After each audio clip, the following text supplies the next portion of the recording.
Muy bien, queridos hermanos, continuamos con nuestro curso de consagración a Jesús por María. Aunque estas reflexiones están dedicadas a aquellos hermanos que están preparándose para la consagración a Jesús por María, si tú estás pasando por una situación difícil, si estás viviendo el dolor y el sufrimiento y no lo estás entendiendo, quédate, porque te aseguro que esta clase te va a cambiar tu visión sobre el dolor y el sufrimiento. El tema de hoy es continuación del día de ayer. Ayer comenzábamos nuestra meditación sobre la lucha contra la propia carne. Veíamos la primera forma que tiene la carne para hacernos la guerra. Hoy hablaremos sobre la segunda forma, que es el horror al sufrimiento. El horror al sufrimiento es el segundo aspecto de la lucha contra nuestra propia carne. La inmensa mayoría de las almas que se van quedando en el camino dejan de llegar a la cumbre por no haber logrado dominar el horror al sufrimiento que experimenta su propia carne. Solamente el que se decide a afrontar con energía inquebrantable el sufrimiento y la muerte prematura, si es preciso, logrará alcanzar las supremas alturas de la santidad. Quien no tenga ánimo para esto ya puede renunciar a la santidad, no llegará jamás a ella. A ver, el dolor es necesario para la santificación, para muchas cosas. Ya lo vamos a ir desarrollando, pero solo quiero explicar de dónde procede el dolor. A ver, en el paraíso no había dolor. Adán y Eva, antes del pecado de ellos, el pecado original con el que venimos arrastrando nosotros, no había dolor, no había muerte. El dolor y la muerte son producto del pecado de nuestros primeros padres. Por eso a Eva le dice el Señor: parirás a tus hijos con dolor, y a Adán le dice: ganarás el pan con el sudor de tu frente. A partir de ahí, la purificación a través del dolor y el sufrimiento se vuelve necesaria para ir escalando en nuestro proceso de santificación. ¿Por qué o para qué es necesario el dolor o el sufrimiento? En primer lugar, para reparar el pecado. Es cierto que la principal reparación ya la realizó Jesucristo con su dolorosísima pasión y muerte, cuyo precio infinito se nos aplica por los sacramentos.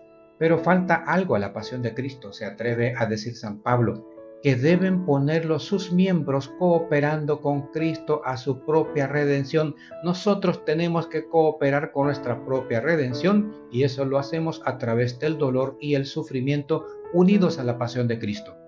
De hecho, la absolución sacramental, esa absolución que se nos da en el sacramento de la confesión, no nos quita de encima todo el reato de pena debido al pecado, es decir, esa obligación que queda a la pena correspondiente al pecado, aún después de haber sido perdonado por el sacramento de la confesión, a menos de una contrición intensísima que rara vez se da, y es preciso pagar en esta o en la otra vida hasta el último centavo, como dice San Mateo capítulo 5 versículo 26. Por cada pecado perdonado, cada pecado mortal perdonado en la confesión, no significa que nos vamos a ir directamente al cielo si fallecemos después de habernos confesado. No, hay una pena temporal que debemos pagar en esta vida o en la otra. Y aquí en esta vida la pagamos a través del dolor y el sufrimiento ofrecidos y unidos a la pasión de Cristo. En la otra vida la pagamos en el purgatorio. Hay que pagar de todas maneras. Hay que reparar, hay que purificar nuestra alma por completo, aún después de habernos confesado. La segunda, ya vamos a hablar más adelante sobre esto. La segunda razón por la que es necesario el sufrimiento es para la santificación del alma. El santo es, en fin de cuentas, una fiel reproducción de Cristo. Otro Cristo, con todas sus consecuencias. Ahora bien, el camino para unirnos y transformarnos en Él nos lo dejó trazado Él mismo. El mismo Cristo, con sus caracteres inequívocos. El que quiera venir en pos de mí, dijo Jesús, niéguese a sí mismo y tome su cruz y sígame. Mateo 16, 24. El que quiera venir en pos de mí, niéguese a sí mismo y tome su cruz y sígame.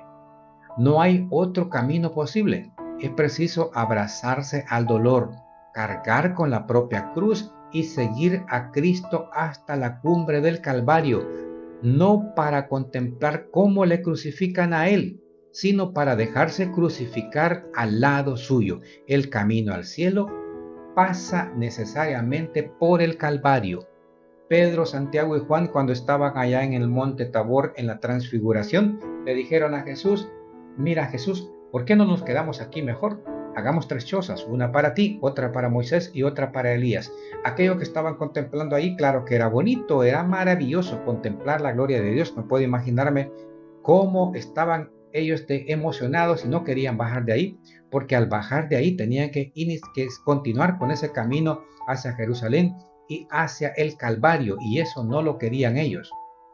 Para poder subir al cielo, necesariamente hay que pasar por el Calvario. Eso significa pasar por el dolor. Para convertirnos en otros Cristos, tenemos que seguir su ejemplo, y eso implica también crucificar nuestra propia carne a través del dolor y el sufrimiento, a través de nuestro propio Calvario.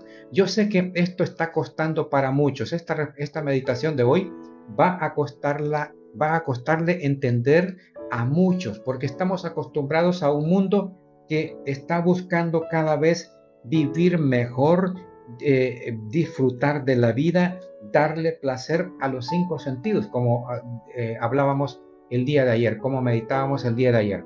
El dolor y el sufrimiento, la mortificación, el sacrificio, para el mundo ya pasó de moda.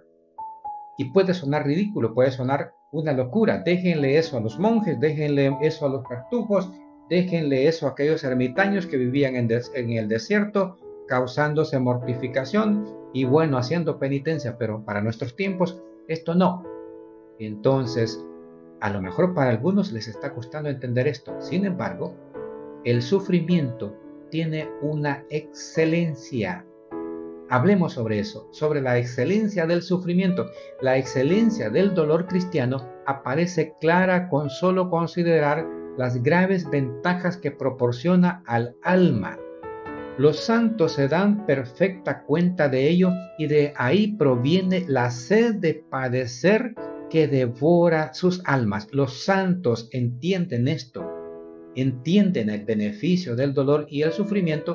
Por eso ellos, en vez de pedir que Dios les quite el dolor, sienten más sed de dolor y sufrimiento, no porque sean masoquistas, sino porque eso les hace unirse a la pasión de Cristo e ir escalando en grados de purificación y de santidad. Bien pensadas las cosas, debería tener el dolor más atractivo para el cristiano que el placer para el gentil. Repito esto: bien pensadas las cosas, debería tener el dolor más atractivo para el cristiano que el placer para el gentil. Pero sin embargo, es el gentil el que anhela, busca, persigue con ganas el placer, y el cristiano jamás persigue el dolor y el sufrimiento, cuando tendría que ser al revés. Debería ser el dolor y el sufrimiento para nosotros más atractivo que el placer para la gente del mundo, para el gentil. El sufrir pasa, pero el haber sufrido bien no pasará jamás, dejará su huella en la eternidad. El dolor va a pasar, pero la huella que deja en la eternidad nuestra, esa no se va a borrar nunca. La gloria que vamos a ir obteniendo para disfrutar en el cielo, producto del sufrimiento y el dolor terrenal, esa huella no la va a borrar nadie. He aquí los principales beneficios que el dolor cristiano nos proporciona. En primer lugar, expía nuestros pecados. Lo hemos visto más arriba. El reato, o sea, esa obligación que queda a la pena correspondiente al pecado aún después de perdonado. El reato de pena temporal que deja como triste recuerdo de su presencia en el alma.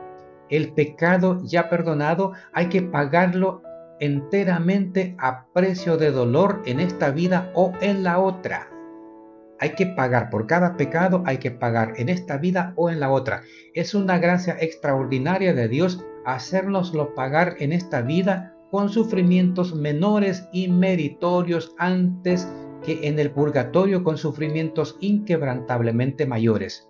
El sufrimiento terrenal aumentará nuestra gloria en el cielo. El del purgatorio no. Explico esto. Es preferible sufrir aquí en la tierra y no tener que ir a sufrir al purgatorio, porque el sufrimiento en esta tierra, por muy fuerte que parezca, insoportable que parezca, el sufrimiento del purgatorio se va a parecer, incluso para muchos, se va a parecer mucho al del infierno. Depende de cuánta carga de pecado lleven, así va a ser el sufrimiento en el purgatorio. Y va a ser mucho más intenso, mucho más fuerte que el peor de los dolores aquí en este mundo. Y para colmo, aquí en este mundo, si sufrimos acá, ese dolor y ese sufrimiento va a tener mérito para nuestra gloria en el cielo. Es decir, vamos a tener más gloria en el cielo si más sufrimos aquí en la tierra. O bueno, para que no resulte masoquismo por aquellos que viven apegados al placer y a los gozos de este mundo, cualquier tipo de dolor que suframos acá va a servirnos para la glorificación, para nuestra glorificación en el cielo. Pero el sufrimiento que vamos a ir a padecer al purgatorio para purificarnos, ese no nos va a dar más grados, no nos va a subir de nivel en el cielo. Entonces es preferible sufrir aquí en la tierra a ir a sufrir al purgatorio, porque será más suave, más pasajero, más liviano el dolor aquí en la tierra y va a servirnos para nuestra glorificación en el cielo. A ver, segundo, somete la carne al espíritu. De los beneficios del sufrimiento, el segundo beneficio, somete la carne al espíritu. Debería saberlo San Pablo por propia experiencia cuando escribía a los Corintios. Castigo mi cuerpo y lo reduzco a servidumbre, decía él en 1 Corintios 9:27. La carne, en efecto, tiende a dominar al espíritu. Solo a fuerza de látigo y de privaciones acaba por someterse al orden, ocupando el papel de esclava y dejando en libertad al alma. En esa lucha de la que hablábamos el día de ayer, que se da entre la carne y el espíritu, al someter a la carne a través del sacrificio, del ayuno, de la penitencia, de la mortificación, estamos dominándola y sometiéndola al espíritu y convirtiéndonos en hombres espirituales. Entonces el sufrimiento somete la carne al espíritu. Este es el segundo beneficio. Y el tercero, nos desprende de las cosas de la tierra. Nada hay que nos haga experimentar con tanta fuerza que la tierra es un destierro como las punzadas del dolor. A través del cristal de las lágrimas aparece más turbia y asfixiante la atmósfera de la tierra. El alma levanta sus ojos al cielo, suspira por la patria eterna y aprende a despreciar las cosas de este mundo, que no solamente son incapaces de llenar sus aspiraciones infinitas hacia la perfecta felicidad, sino que vienen siempre envueltas en punzantes espinas y ásperos abrojos. El sufrimiento, el dolor, nos ayuda a desprendernos de las cosas de la tierra que nunca, por mucho que nos quiera engañar el mundo y vender como felicidad, jamás nos va a otorgar la felicidad plena como la puede otorgar el cielo. Por lo tanto, el dolor nos ayuda a mirar hacia arriba y entender que este mundo no es lo que queremos, que aquí vamos de paso. Cuarto, nos purifica y hermosea, nos hace bellos, nos hace guapos ante Dios. Como el oro se limpia y purifica en el crisol, así el alma se embellece y abrillanta con la áspera lima del dolor. Todo pecado, por insignificante que parezca, es un desorden y por lo mismo es una deformidad, una verdadera fealdad del alma ya que la belleza, como es sabido, no es otra cosa que el esplendor del orden. Por consiguiente, todo aquello que por su misma naturaleza tienda a destruir el pecado o a borrar sus huellas, tiene forzosamente que embellecer el alma. Como el oro es embellecido pasado por el crisol, por el fuego, así nuestra alma es embellecida pasada por el fuego del dolor y el sufrimiento. Repito, para muchos esto no lo estarán entendiendo, pero para aquel que aspira a la santidad, aquel que suspira por el cielo, claro que lo están entendiendo, porque el Espíritu Santo les está otorgando eso en este instante, está abriendo su mente para poder comprender el sentido del dolor y el sufrimiento. Quinto, nos asemeja a Jesús y a María. Es esta la mayor y suprema excelencia del sufrimiento cristiano. San Pablo considera como una gracia muy especial la dicha de poder sufrir por Cristo y no quiere gloriarse sino en la cruz de Jesucristo, con la que vive crucificado al mundo. Gálatas 6:14. Y al lado de Jesús, el Redentor, está María, la corredentora de la humanidad. Las almas enamoradas de María sienten particular inclinación a acompañarla e imitarla en sus dolores inefables. Ante la reina de los mártires, sienten el rubor y la vergüenza de andar siempre buscando sus comodidades y regalos. Saben que si quieren parecerse a María, tienen que abrazarse con la cruz, y a ella se abrazan con verdadera pasión. Nótese la singular eficacia santificadora del dolor desde este último punto de vista. El sufrimiento nos configura con Cristo de una manera perfectísima, y la santidad no consiste en otra cosa que en esa configuración con Cristo. No hay ni puede haber un camino de santificación que prescinda o conceda menos importancia a la propia crucifixión. Sería menester para ello que Cristo dejara de ser el Dios ensangrentado en el Calvario. Por mucho que el mundo nos quiera ofrecer una vida placentera, fuera del dolor, lejos del dolor, libre de todo sufrimiento, eso no nos va a llevar a la salvación. Cristo nos ofreció la salvación a través de la cruz, siguiéndole en su camino hacia el Calvario. No se vale aquello de pare de sufrir que te venden por ahí. Cristo te dice, si quieres seguirme, toma tu cruz y sígueme. Luego, por eso escasean tanto los santos en nuestros tiempos. Por eso escasean. La mayoría de las almas que tratan de santificarse no quieren entrar por el camino del dolor. Quisieran ser santos, pero con una santidad cómoda y fácil, que no les exige la total renuncia de sí mismas hasta la propia crucifixión. Y cuando Dios las prueba con alguna enfermedad penosa o desolación de espíritu o persecuciones y calumnias o cualquier otra cruz que bien soportada las empuja hacia la cumbre, retroceden acobardadas y abandonan el camino de la perfección. No hay otra razón que explique el fracaso ruidoso de tantas almas que parecían que querían santificarse. ¿Acaso llegaron a pedirle alguna vez al Señor que les enviara alguna cruz? Pero en el fondo se ve después muy claro que querían una cruz a su gusto, y al no encontrarla, abandonaron el camino de la perfección. Muchos dirán, mira, esa persona que solo metida en la iglesia pasa, solo sirviendo, ¿cómo le sirve al Señor? Y sin embargo, mira cómo está. Se burlan a veces de personas que han sido grandes servidores del Señor y Dios les tiene postrados en cama por 1 año, 2 años, sin poder morirse. Y dicen, Dios lo está castigando.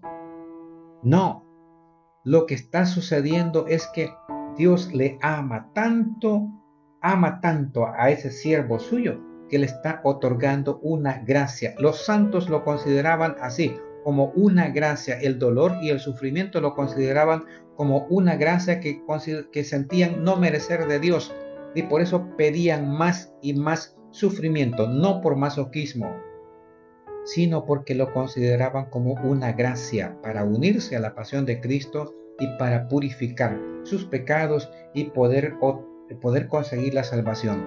Si tú estás pasando por un momento difícil de dolor, de sufrimiento, por una enfermedad, por un cáncer, por una enfermedad terminal, por la muerte de un pariente, por un ser querido, aprovecha esa oportunidad que Dios te está dando y ofrécele esa situación difícil al Señor por el perdón de tus pecados, por el perdón de los pecados del mundo y por tu propia santificación, por tu propia redención, para que no tengas que ir al purgatorio a pagar por tus pecados perdonados a través del sacramento de la confesión. Si hay dudas, pueden dejarlas en los comentarios. Vamos a ver si en algún momento retomamos para responder ahí en los comentarios a través de otro video. Por hoy, sigamos orando, queridos hermanos, para que Dios, que nos llama a la santidad, a la purificación, nos permita a través del dolor y el sufrimiento ir dando pasos firmes hacia la santidad, y oremos para que nos permita llegar a ese momento de la consagración. Ustedes tienen el material, las oraciones que hacemos en estos primeros 12 días. Si no, pues aquí en pantalla las encontrarán para que podamos orar juntos. Ven, Espíritu Creador, visita las almas de tus fieles, llena con tu divina gracia los corazones que creaste.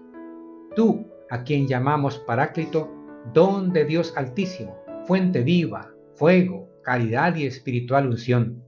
Tú derramas sobre nosotros los 7 dones.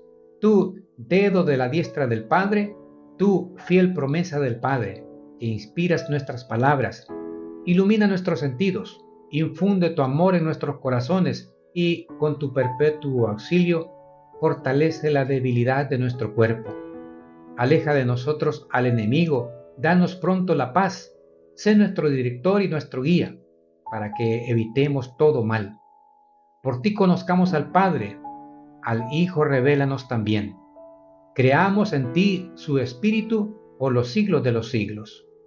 Gloria a Dios Padre, y al Hijo que resucitó, y al Espíritu Consolador por los siglos de los siglos.